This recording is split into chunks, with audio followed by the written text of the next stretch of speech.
Peggy 16.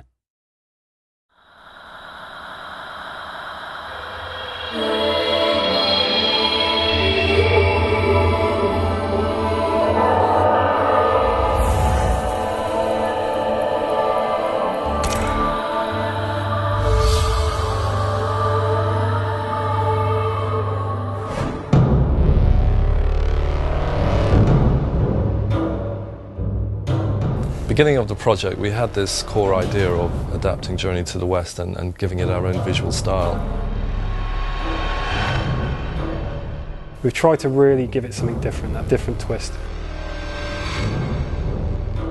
When we decided that this would be based 150 years in the future in a post-apocalyptic world, we were very well aware that it's a trope, it can be a cliche. We actually saw a program called Life After People. And they showed what would happen to these major cities in the future when people are gone. Within a few hundred years, the world basically becomes unrecognizable. So we decided, let's start in New York and make it a journey actually across the US.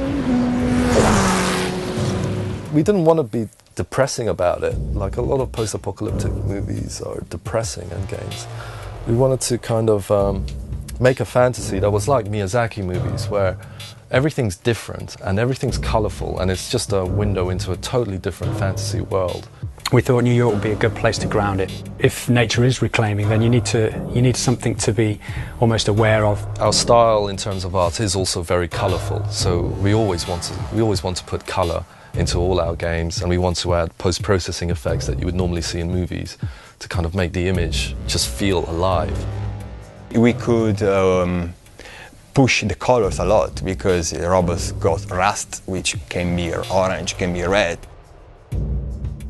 Skyscraper that's kind of got ivy completely all over it, or with a bed of poppies that are giving off all these shafts of red light. You can see evacuation notices in New York, you can see chemical warfare, biohazard symbols. Very often you see something that looks like a tree, but actually it's not a tree because it's maybe a piece of robot.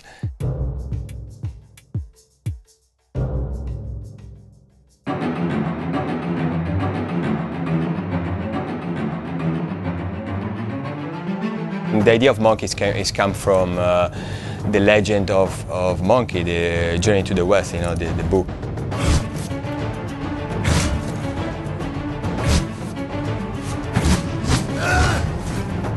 The original one has got a specific mask paint.